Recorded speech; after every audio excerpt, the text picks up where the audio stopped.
hold last-minute talks ahead Monday's strike.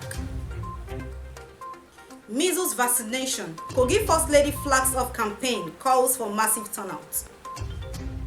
Vietnamese TYCOON faces execution unless $11 billion is repaid.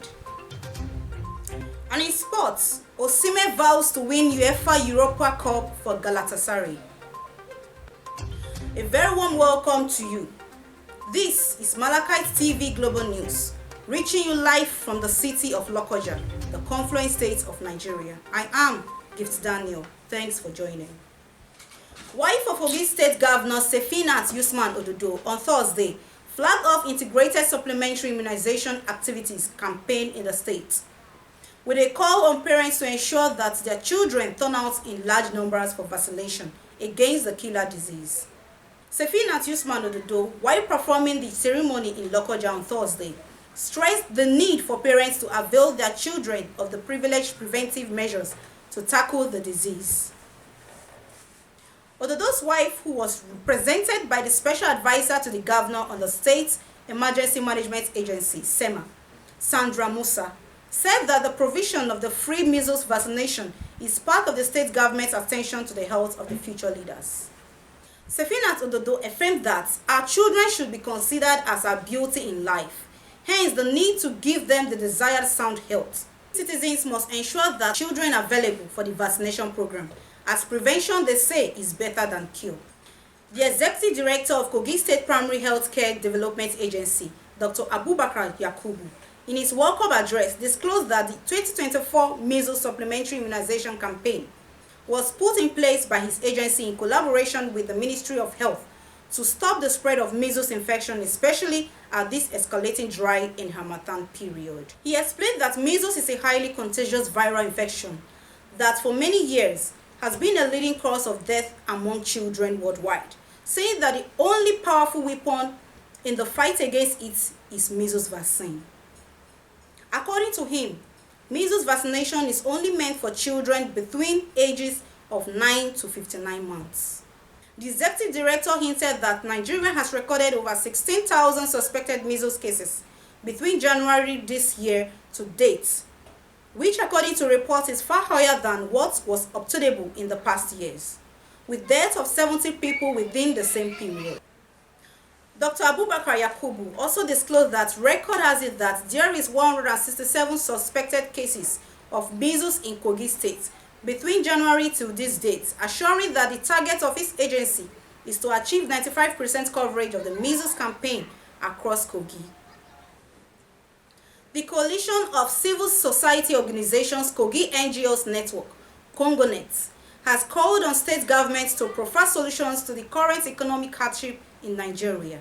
In a position paper presented at her 4th annual general meeting in Lokoja on Thursday, CongoNet said the removal of subsidy on premium motor spirits, PMS, and floating of the Naira have drastically affected the economic landscape of Nigeria, evolving into a myriad of factors such as inflation, unemployment, and inadequate infrastructure.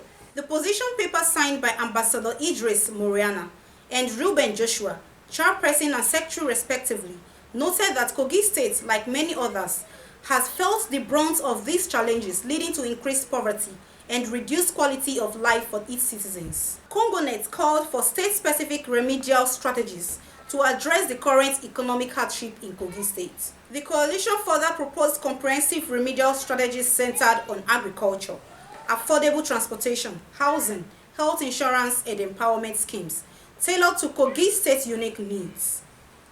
Labour State hold last-minute talks ahead Monday's strike. The remaining states yet to implement the 70,000 Naira minimum wage for workers are making last-minute moves to ensure the Nigeria Labour Congress does not embark on strike on Monday. The states yet to approve the monthly wage at Katsina, Cross River, and Zamfara, after the Imo State government sanctioned the implementation of the 70,000 Naira wage on Tuesday. It means that 3 states and the Federal Capital Territory have complied with the 2024 National Minimum Wage Act. Many states agreed to pay above the 70,000 Naira starting point, with Lagos and Rivers offering the highest pay with 85,000 Naira. Lagos also announced that its workers could smile to the bank with up to 100,000 Naira monthly, from the first quarter of 2025. Workers in Akwa Ibom, Enugu, Oyo, and Niger will earn 80,000 naira, while Delta and Ogun State approved 77,000 naira. Ebonyi, Osun, Benue, and Kebbi State approved 75,000 naira. Ondo 73,000 naira. Kogi and Kaduna 72,000 naira. Kano and Gombe 71,000 naira. Other states aside Katsina, Cross River, and Zamfara all settled for 70,000 naira. But despite the NLC's warning, Trail, Katsina, Zamfara, and Cross River have yet to implement the new wage, which could lead to a shutdown of activities in the affected states from Monday.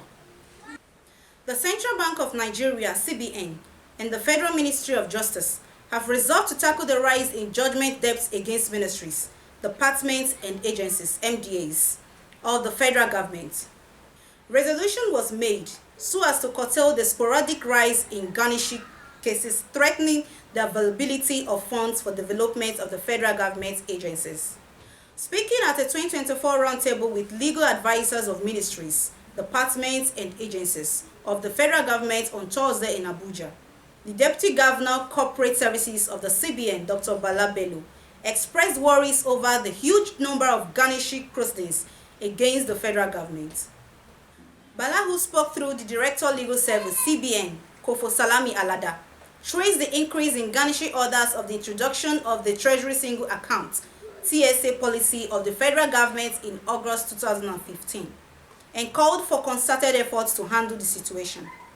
He stated that to address the issues, stakeholders must demonstrate a commitment towards the adoption of appropriate case management strategies and standardized practice across MDAs, adding that the purpose of the roundtable was to jointly come up with solutions to tackle the situation. The Academic Staff Union of Universities, ASU, has frowned at the increasing numbers of first-class graduates churned out annually by private universities in the country. The ASU National President, Professor Emmanuel Osodeke, raised the concern on Thursday at an event organized by the body in honor of Professor Andy Ogunyenga's successful tenure as Vice Chancellor of Delta State University, Delsu. The event took place at the Delsu campus, Abraka, Etiop East local government area of Delta. Osodeke said that if public universities adopt the same practice without regulation, it could lead to the decline of genuine academic pursuits. According to him, primary and secondary schools nowadays are producing graduates with excellent grades with insufficient knowledge. The immediate past Deputy President of the Nigeria Union of Journalists, NUJ, Al-Hassan Yahya, has been elected as the new national president of the NUJ. Al-Hassan Yahya won the election during the 8th Triennial Delegates Conference held in Owerri, Imo State, with 436 votes, while Tunde Atumbi pooled 97 votes and Garba pooled 39 votes. Al-Hassan was the immediate national deputy president of the Nigeria Union of Journalists. Also, a deputy director with Radio Nigeria, Abimbola Oyetunde, emerges as deputy national president of the union unopposed, and Muhammad Tukur and Abdulrazak Kaura were returned unopened at the vice president and zonal secretary zone A respectively. Ronke Afebioye from Ekiti State Council was also re-elected unopposed as the vice president zone B, and other national executives who were equally returned unopposed. The Nigerian Association of Women Journalists, NAWOJ, has also joined other comrades and well-wishers to congratulate the newly elected NUJ national president, Al-Hassan Yahya, and deputy national president, Dr. Abimbola Oyetunde, on their election at the just-ended 8th Triennial National Delegates Conference, elections of Nigeria Union of Journalists held in Owerri, Imo State. The NAWOJ national chairperson, Aisha Ibrahim, expressed the association's felicitations in a statement signed by Wasila Ladan, national secretary. The national chairperson stated, "Your overwhelming victory at the polls is well deserved, and a testament of the implicit trust and confidence journalists nationwide has reposed in your leadership attributes over the years." The National Democratic Coalition (NDC) has called on democratic nations, including the United States, the United Kingdom, Canada, and EU member states, to impose a visa ban on Governor Siminalayi Fubara of Rivers State and several judges, including Justice Danagogo and Justice Wali. The NDC made this call during a press conference in Abuja, where they expressed alarm over the erosion of democratic principles and constitutional governance in Rivers State under Governor Fubara's leadership. In his address, Convener Okwadan said Governor Fubara has made efforts to weaken the people's will and erode the rule of law, including influencing elections and pressuring the judiciary to support his authoritarian goals. Dan also accused the governor of activating a brown envelope mission to bribe judges in Rivers State. The NDC condemned the actions of judges like Justice Danagogo and Justice Wali, who have alleged delivered verdicts that align with political interests rather than upholding the rule of law. The group described these judges as brown envelope judges who have eroded public confidence in the judiciary. The NDC urged the international community to hold Governor Fubara and his associates accountable for their actions, which they believe undermine Nigeria's democratic future and destabilize the entire country. In a move to fortify the security architecture of Edo State, the government has lifted the suspension imposed on the Edo State Security Corps in September 2024. The decision made by the governor, Monday Okwebolo, marks a comprehensive shift in the state's quest for enhanced safety and security. The suspension, which was initiated by the Inspector General of Police ahead of September 21, 2024 gubernatorial election, was based on the constitutional stipulation that election security is the sole responsibility of the Nigeria Police Force, assisted by other sister agencies within the Interagency Consultative Committee on Election Security, ICCEC. However, with the successful conduct of the gubernatorial election, the Edo State government has deemed it necessary to reinstate the security corps. The move aims to bolster the state security apparatus and ensure the safety of its citizens. As part of the reinstatement process, all returning officers are required to report to the office of the state corps commander or their respective zonal offices, north, central, south of the corps. This directive aims to ensure a seamless transition and the effective deployment of the security corps. We go on a short break. We will be right back. Please stay with us.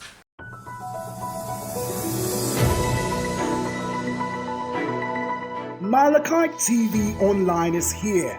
For your timely and reliable news that reaches you fast with the breaking news, choose MLC TV. Get human interest stories right here on MLC TV with entertainment, sports, business, culture, tourism, and fashion news stories all featured on MLC TV. Not forgetting political and current affairs news, state and federal government and people's matters will be discussed regularly on MLC TV. MLC TV, your one-stop online destination for unbiased, accurate news, entrepreneur ideas, and youth matters to the rest of the world. MLC TV, reaching everywhere, informing everyone.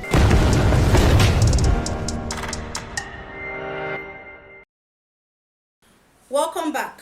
Thanks, you are still with us. Now on crime. Police in Anambra State have arrested a notorious kidnapper and 3 other accomplices in Oba, Idemili South local government area of the state. Spokesperson Tochukwu Ikenga said the suspects were arrested after a ransom of 200,000 naira was paid for the release of the victims in captivity, and that the operatives also rescued 2 female victims between the ages of 15 to 19 years in the area. Phones and other incriminating items were recovered from the suspects. He added that preliminary investigation revealed that the suspects, one Ifechukwu Ibesimako, age 19 years, male, of Aboji village Oba, and other 3 accomplices lured the victims through social media chats by proposing friendship to them and holding them hostage until their relatives pay a certain amount of their gang before they are released. The Commissioner of Police, CP Nange Itam, while admonishing the teeming youth to be careful of the people they meet on social media, directed the immediate transfer of the suspects to the anti-kidnapping robbery squad of the Command for Comprehensive Investigations. Now on our foreign news. The US FBI arrested notorious fraudster Oluyomi Omobolanle, Bombata alias Bobo Chicago, for allegedly scamming several companies and individuals of monies going up to $2.8 million. Bobo Chicago, also known as Bola Flex, due to his extravagant lifestyle, was arrested on November 20th in Illinois, Chicago, based on an arrest warrant issued in Oklahoma following several criminal complaints filed against him and collaborating in an investigation that deemed his activities suspicious. Bobo Chicago, 25 years, was said to have terrorized Nigerians living in the Houston metro area before fleeing to Chicago to take up residency. From Chicago, he was transferred to Oklahoma, where he allegedly committed the fraud and faced a 5-count charge of criminal consequences, which the FBI listed as wire fraud, conspiracy to commit wire fraud, money laundering, conspiracy to commit money laundering, and unlawful monetary transactions committed between January 2023 and October 2023. His co-conspirator was also being held in custody by law enforcement agents.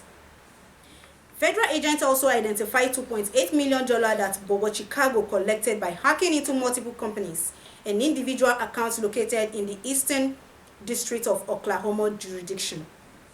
The agent further found out that he transferred over $300,000 of alleged fraudulent funds to a popular liquor store in the US, implicating the store owner.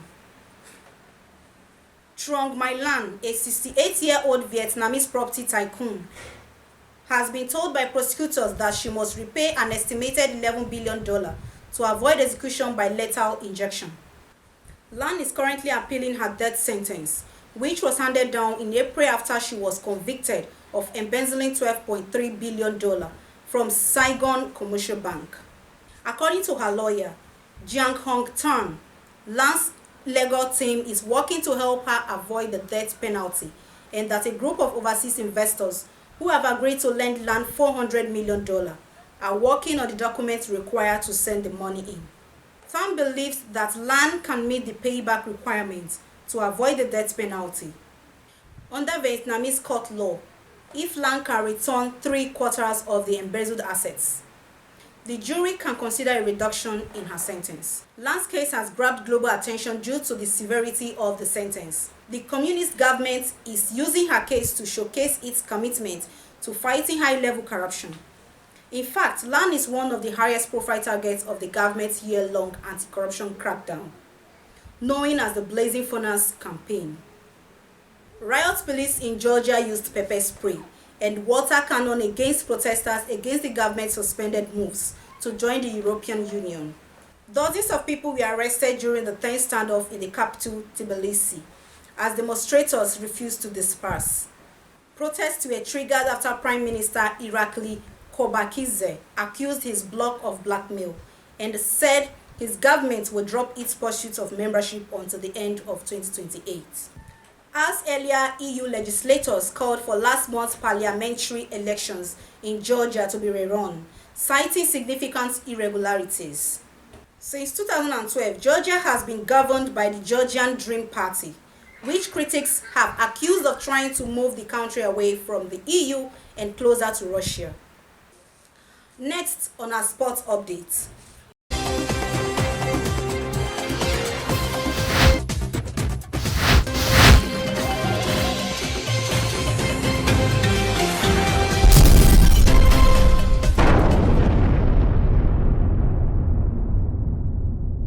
Nigerian striker Victor OSIMHEN, currently one of Europe's most prolific strikers, has pledged to bring European glory to Turkish football. OSIMHEN made the declaration following Galatasaray's hard-fought 1-1 draw away at AZ Alkmaar in the UEFA Europa League. The Nigerian forward was instrumental in securing the result, netting a crucial equalizer in the 43rd minute after the Dutch side had taken an earlier lead.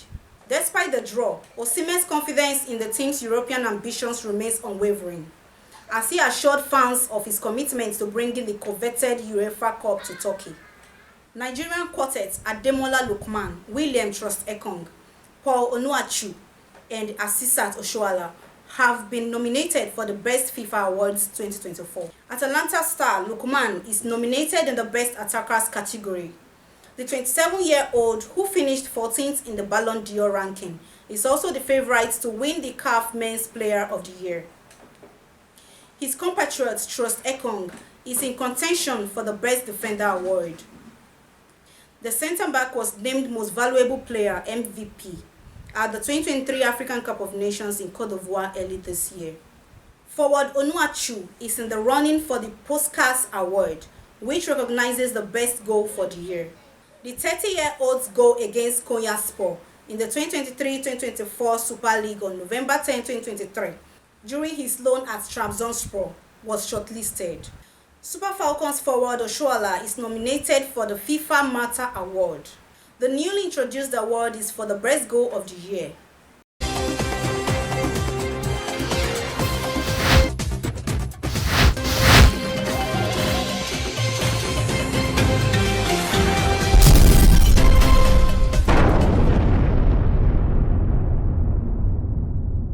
And from our entertainment desk,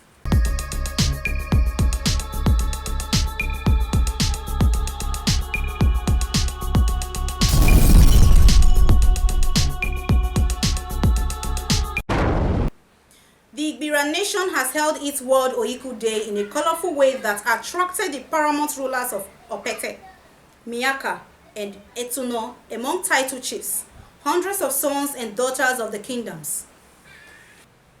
The Oinoi of Ibira Opete land, His Royal Majesty Muhammadu Tijani Anaje, calls for peaceful coexistence across all states and the world at large, where the Ibira settled. Ohinoi remarked during the annual celebration of Oiku Day in his palace, Okene, Kogi State. Our reporter has more.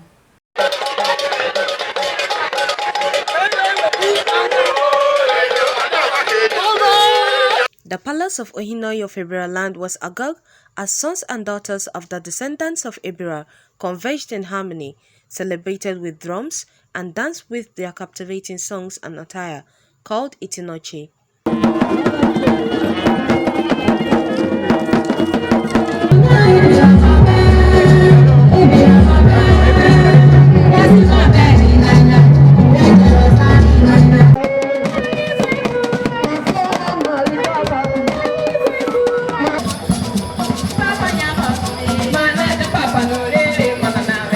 According to the president of the Ohiku Ibira Descendant Union, OEDU, Musa Adohinoi Amodu, though the dialect may be a bit tongue-twisting, but the mission to build a united Ibira cannot be compromised. We acknowledge that unity is our strength, and together we can redefine our future in the Nigerian polity.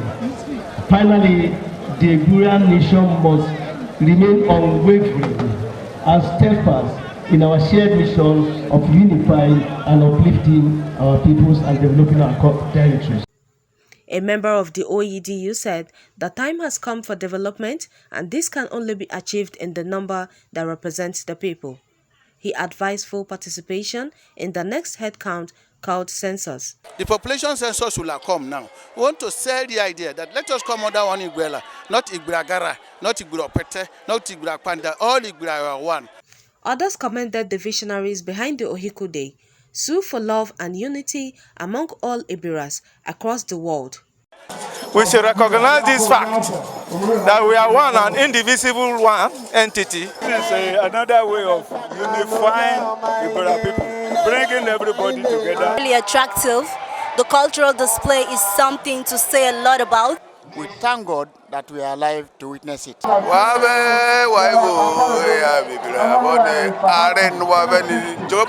the trade. Paramount rulers of Ibira land, Kotokarifi, and Mozum kingdoms said celebrating Ohiku Ibira Day signified the reunion of purpose, culture, ideas, and love to build a united Ibira kingdom globally.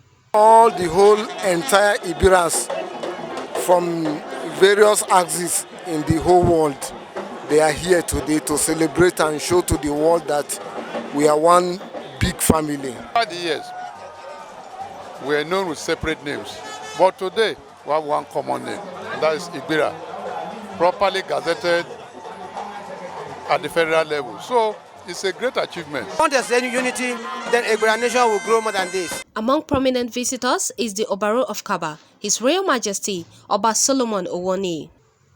From across the nation, Ebira people are known to spread across 7 states, including the FCT, with the same descendants and recognition of their common ancestry. The Ohiku descendants that form the Ebira Nation, comprising the Ebiropete, Mianka, and Etuno, they gain universal recognition after decades of campaign, intellectual brainstorming, and organized symposia and conferences across Kogi, Nasarawa, and Edo states to secure an official spelling of the name Ebira for the ethnic group, as published in the Federal Republic of Nigeria Official Gazette on July 14, 2022. From the Palace of Ohinoyi of Ibraland, Khadijat Mohammed reporting for MLC TV. Veteran Nollywood actor Kanayo O Kanayo has backed singer Davido's controversial remarks on Nigeria's economy. During Davido's appearance on the Big Homies House podcast in the US, highlighted Nigeria's challenges, saying that it is not cool back home, the economy is in shambles. Davido stated this while advising Black Americans against relocating to Nigeria. His remarks, which didn't sit well with many Nigerians, have continued to be a subject of criticism, with some demanding an apology from him. Responding to the controversy, Kanayo defended the singer's right to free speech, stating that Davido made the comments to speak for the poor Nigerians amid the country's economic hardship. Nigerian singer Darlington Okoye, popularly known as Speed Darlington, has been arrested. Human rights lawyer Deji Adeyoju confirmed the musician's arrest in a post via his Facebook page. He said the Nigerian police arrested Darlington in Owerri, Imo State, on his return to Nigeria for a show. However, the reasons for Speed Darlington's arrest remains unclear.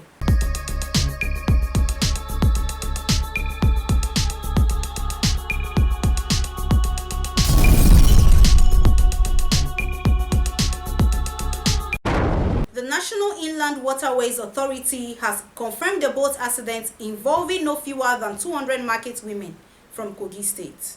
The head of NIWA's media department, Suleiman Makama, confirmed the incident on Friday, stating that the women were traveling to a market in Niger State on a boat when it capsized along the Dambo-Ebuchi section of the River Niger.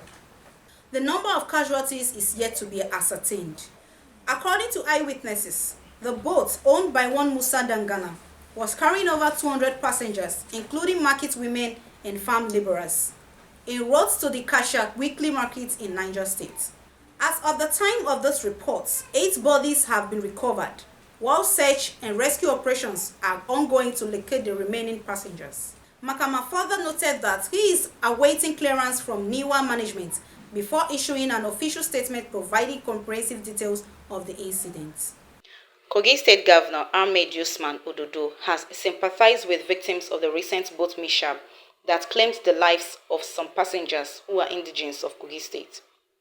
Governor ODODO, who expressed sadness over the boat accident, said he was particularly concerned that most of the victims were women, petty traders, and artisans who are involved in legitimate business activities to earn a living and contribute to the economy of the state.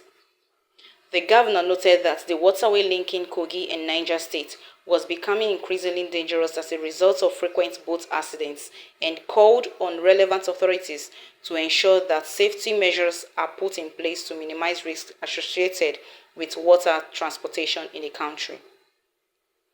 Governor ODODO, who commended the National Inland Waterways Authority (NIWA) for its efforts in search and rescue operation, called for concerted effort through inter-agency collaboration to prevent cases of waterways accidents and to enhance emergency response management. Governor ODODO commiserated with the families of those who lost their lives and assured that the government will support those injured in their recuperations. The National Inland Waterways Authority (NIWA) had on Friday confirmed that some traders who were on their way to the Kasha weekly market in Niger State were killed while others sustained injuries when the boat conveying them from Kogi State capsized along the Dambo-Ebuchi sections of the River Niger. And this is where we wrap it up on today's news. For more information and contributions and advert placements, please call the numbers displayed on your screen. Join us daily to watch our news and other exciting programs that will brighten your day. You can also subscribe to all our social media handles to watch our previous and subsequent programs. We are Malachite TV, reaching everywhere, informing everyone. Please be your brothers and sisters keeper to build a happier and better society together. I am Gift Daniel. Thanks for watching. Have a beautiful weekend.